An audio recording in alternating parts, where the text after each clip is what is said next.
yan guys, yung pinakuluan ko kanina. Kaya po yung pinakuluan at binutasan ko yung gitna ng cabbage para madali siyang matuklap ba yung matanggal na hindi nasisira. Kailangan pakuluan siya.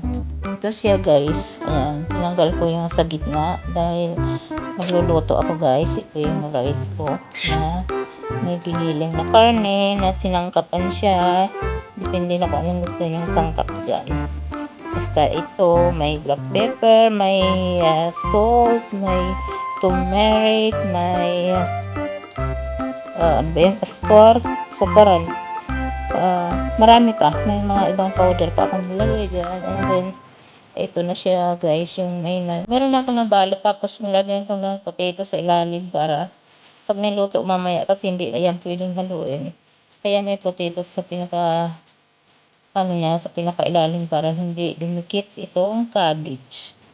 So, ayan guys. Tutuloy ko na yung aking ginagawa.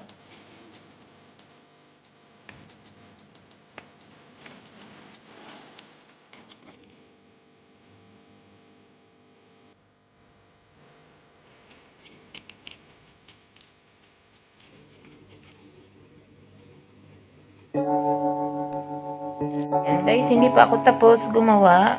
At ayan, mayroon pang konti na babalutin. Ito na yung nagawa ko guys. Ayan, nasa kalahati na ng ating paglulutuan. So, ipagpapatuloy ko lang ang aking pagbabalot nito. So, ayan na siya guys. Natapos ko na siyang balutin at nilagyan ko na siya ng bawang niya sa mga spray ko dyan para mamaya pag niluto natin ay mag-amoy bawang. Amoy bawang. Mabango kasi ang bawang sa pagkain guys.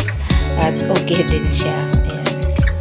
So ayan guys, hindi pa yan tapos. Ilalagyan pa natin yan ang pinakasabaw niya na with tomato paste. Ganun guys. So ayan guys, luto na siya. Hindi ko na naipakita habang kumukulo yung ating tinanggal ko na rin yung sabaw guys kasi kailangan talagang tanggalin yung soup niya para hindi siya magbuka guys, para maganda pa rin kaka-roll ng cabbage natin.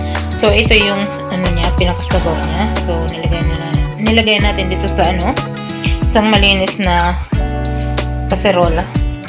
So pagkakain saka lang maglalagay ng sabaw dito sa ating cabbage roll.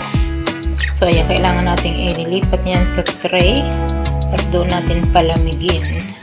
So, ayan na guys, ang aking nilutong stuffed cabbage roll. So,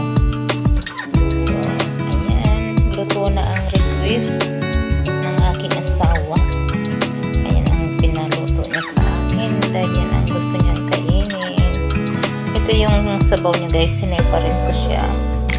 Lagay ko siya sa isang kaserola. Tapos ito kasi hindi pwedeng pabayaan na laging nasa sabaw kasi lalambot siya at mabubuka yung roll, yung cabbage natin. So, para hindi siya bumuka, aalisin natin siya sa sabaw. Separate. Naka-separate siya guys. So, ayan na ang ating cabbage roll.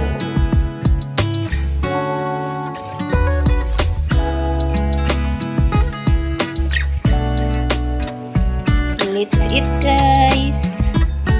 Ayan yung patatas guys, yan yung nilagay ko sa pinakailalim para huwag matutong kasi hindi natin pwedeng haluin yung niluto natin. So nilagyan natin ng patatas sa pinakailalim. Thank you so much guys. Thank you for watching. Salamat sa inyong pagsuporta kay Ate Lon sa kanyang YouTube channel. Thank you so much. See you next time. Bye.